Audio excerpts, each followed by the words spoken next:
Dylan, your first home game at DHL Stadium for the Stormers. What's the experience been like so far? You know, played 3 games now, but you're back home. What's the feeling like?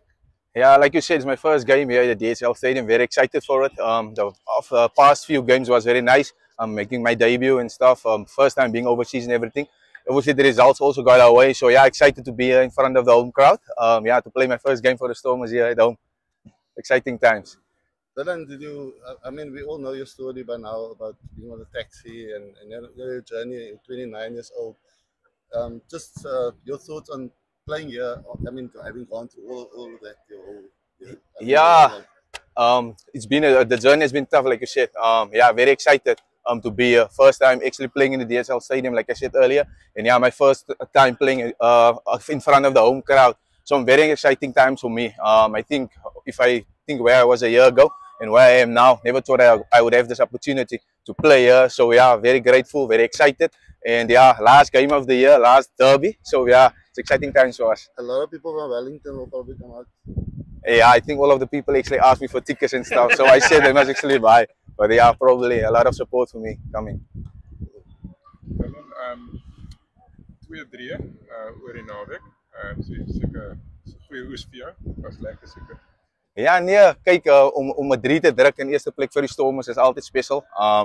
2-3, baie gelukkig om in de rechte plek op de rechte tijd te wees. Ja, as jy iemand soos Sasha binne jou gehad het, wat die wereldse talent het en wat elke spasie net kan opsoeken, moet jy net in de rechte plek wees. So ja, ek was exciting geweest om die 2-3 natuurlijk te kon druk en om het set te het in die spanswoord wat op einde van die dag.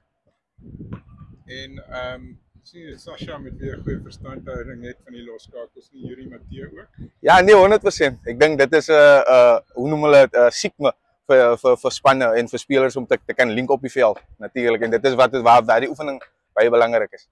En Sasha en Kobus Reinig in die span, hoe het julle geboost en veral nou thuisveld dit met opwindende vooruitsig wees. Ja, nee, kyk, Springbok wereldklas speler, Sasha is ook pas gekroon as die beste speler nasionaal, internasionaal, sorry. So ek dink ervaring gebring en natuurlik manne wat baie insaai het en vir ons altyd op die regte plek en op die regte areas wil laat speel. So dit maak dit vir ons natuurlik baie makliker om net te kan doen wat ons doen natuurlik. En jy was nou die dag die Karibeker eindstryd aan die wenkant in die Joes. So enige iets wat jy van daai wedstryd kan oordra in terme van wat jy weet wat hulle sterk en swakpunte is. Ja, nee, kyk, dit was 2 maande gelede. Ek dink ons kan nie fokus op wat gebeur het nie. Ek dink is 'n nuwe uitdaging, is 'n groter kompetisie natuurlik. Ander span wat ek voorspeel. So ja, is exciting om teen hulle te speel, maar ja, hulle is 'n goeie span en natuurlik ons het ons voorbereiding is reg daarvoor. So enige uitdaging ons is reg net om die stryd aan te vat. Dis 'n nuwe dag en natuurlik nuwe dinge kan gebeur. So ja. Is jy nou vir die seisoen hierso? Nee, nog nie. Ek is nog natuurlik sê op lening hierso. Ja, maar wie weet in die toekoms natuurlik. Dylan, the other day we asked Sasha when he got his player award, asked him which player he looked up as an idol when he grew up. And they could predictably mention a guy like Quade Cooper, but the thing that we couldn't understand, he mentioned a guy like Reinhard Elset. Who was somebody that you looked up to when you were a player? I actually didn't play rugby until after school, actually, high school. So yeah, watched a lot of rugby. There's a lot of guys that I can mention, but for me, growing up, it was Brian Abena, obviously. Cecil now, and yeah, one of my friends, Kurtley Arendse. I think he lives in Paarl. I'm from Wellington, so yeah, he's also a guy I look up to, and can just ask if I need some advice and stuff. So you yeah. also joined the fray at quite a late, I think at the age of 27, 28, and look where he is at now and what he got to achieve. Yeah, obviously, that's why I said he's also a role model for me, actually, and very inspiring also. To see that he can also make it, so that's something for me to look forward to.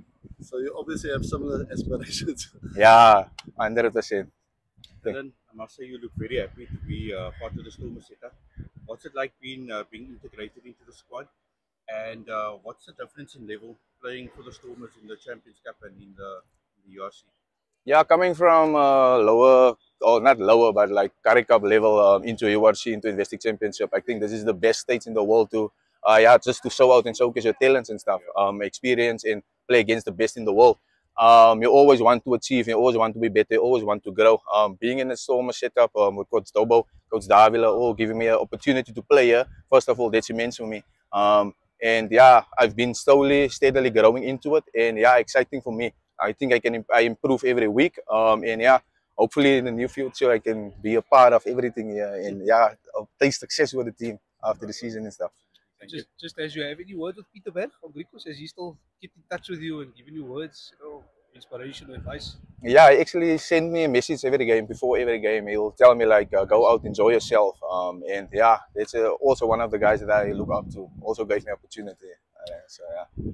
Hy is ook onselfsugtig as jy daaraan dink. Ek bedoel jy is sy speler, maar tog moedig hy jou aan in hierdie omgewing. So dit moet ook spesiaal wees om daai band met 'n afrigter te hê.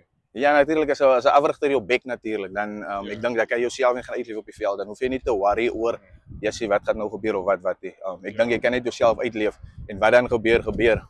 En dit is die vryheid wat ons gehad het toe ons daar gespeel het. So dit is iets wat ek also opkyk na om voor. En die Leeu's, as mens kyk, hulle het ook lekker gevaarlike spelers en buite agterspelers. So dit gaan 'n interessante battle tussen julle wees. Jy weet, verwag jy 'n soort van 'n shootout, jy weet, 'n soort van 'n loss game waar die agterspelers flourish. Ja, nee, kyk ek dink ons soos ek coach gesê het, ons fokus nie baie op ander spanne nie. Ek dink ons fokus op wat ons kan doen. Ons kan vir hulle uitoor natuurlik. Ons fokus op onsself, dit is die mynpunt. Ja, Leeu's is 'n goeie span soos ek gesê het. En hulle gaan natuurlik kom om te kom aan almal wen. Ons wil die Stormers wen, veral nou ons begin wat ons gehad het in die ORC 6 wedstryde gewen. So ja, almal jaag ons, maar ek dink ons voorbereiding hoe ons deur die weke gaan en elke dag natuurlik 'n boksie wil aftik as 'n span en as 'n groep. Dit maak vir ons excited net om onsself te fokus. En as ek nou kyk, die Stormers het nou 8 wedstryde in 'n ry gewen en jy wat van buite af ingekom het. Wat is jou persepsie oor wat hulle daai edge gee? Ja, ek dink ons het 'n me-we culture hier natuurlik. En ja, so sê jy, maar dit is eintlik iets wat eintlik baie vir ons onderskei van die ander spanne, soos ek sal sê. En ek dink oorwinnings kom nie net nie. Ek dink as jy baie van die wedstryde kyk waar ons natuurlik gespeel het, baie met 14 man op tye gespeel, maar ons het nog steeds deurgedruk. Ek dink dit is die broederskap en kameraadskap wat ons het hier as 'n groep. En dis hoekom jy die resultate op eendag ons kan toe kom. Ek sê altyd, the harder you work, the luckier you get. En soos jy kan sien, dis hoe hard ons werk hierso natuurlik. En so op 'n manier dag wanneer hy 50-50 call kom en dan gaan dit na ons kant toe. Maar dit is goed dat dit op oefenveld natuurlik gebeur voordat dit in 'n wedstryd oorspoel. So harde werk en kameraadskap. Ja, wil jou beloon jou altyd. Yeah. Just last thing as well. This is the last game of the year at the Charles Stadium. It's festive season. Just any words, inspiration for fans out there, or any words for the fans who want to come watch on Saturday? Yeah, I think the tickets is actually selling quite well and everything. Like I said, this is my first game representing the Stormers here in the DHL Stadium. So yeah, I just want to invite all the fans and stuff, just come and support us. This is our last game for the year. After this is a new year, but yeah, come and support us. Bring your family and friends and come just have a jolly time with us. Exciting rugby that's going to be played here. Obviously, it's a SA Derby, last one of the year. So come on, come enjoy it. And yeah, we can all celebrate the victories together afterwards. Thank you. Dylan, just from you, last one, we mentioned the players like Shesha and Corbus, but a guy like Warwick Galant, what influence has he had on your integration into the team? Yeah, I think he's actually the first person when I got here explained everything to me. I have a huge sense of respect for him. When I got here, he immediately let me feel welcome, like all the other guys also. But I think it's exciting also because he's the outside back, so I can learn a lot from him. He'll tell me exactly what he expects from me and what he wants from me. And so yeah, so it's easy. So that's why the connection we have. So that's why they always say it's like twins. So yeah, so one of the things. Laastens van my, jy's nou hierso en jy weet jou eerste wedstryd in die DHL en alles. Jy moet vir jou onwerklik voel. Jy weet daar's kan jy jou gevoelens in woorde omskryf hoe jy voel oor die vooruitsig. Ja, ek het eintlik in die begin van die jaar gesê as 2 stadions in Suid-Afrika wat ek nog op gespeel het en dit was toevallig laasweek in Kabega, Nelson Mandela Bay Stadium en DHL Stadium.